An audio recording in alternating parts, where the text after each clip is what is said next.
Welcome into the Campus Insiders studios. That's Seth Davis. I'm Jordan Cornette. We're talking about the game of college basketball, more specifically the product. It seems to me lately, Seth, that a lot of people don't care about the game till March, or at least that's what people are complaining. So we went to Twitter and asked, how can you improve the game of college basketball? We got great feedback. Take a look at this tweet right here from Professor Highland. He says, I'd like to see more out-of-conference games / tournaments in January and February, essentially the middle of the season. It would improve college basketball immensely because no one cares until March. Seth, there's a pretty loaded tweet right there. What are your thoughts? What's your take?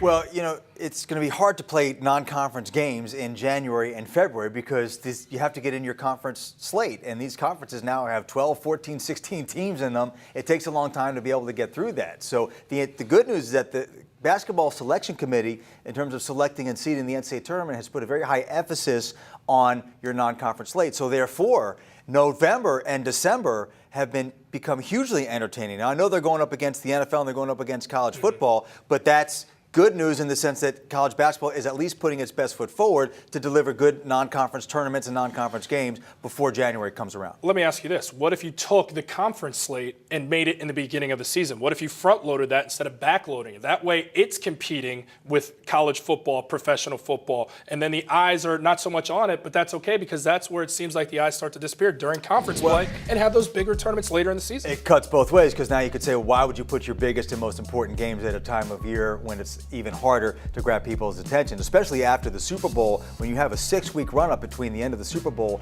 and the start of the NCAA tournament as you're getting into the crux of conference season. I just think there's a natural rhythm to college basketball. You ease your way in, you have some cool non-conference games, and then the rubber hits the road in January, it cranks up another notch, and then it cranks up another notch in March. Look, college basketball is never going to be as popular as the NFL. I think we can all live with it, we can all deal with it, and just appreciate it for what it is and try to make it as strong as possible within the realms of realism, and what that tweet is suggesting is not realistic. So there's no real way to disperse throughout the season these big-time non-conference matchups from the start of the season in November till towards the back end of it, middle of March? I think part of the appeal of college sports is the conference rivalries and the conference relationships, and to have a conference season taking place in one bulk where you have to go through that grind, go on the road, come home against a rival, go on the road.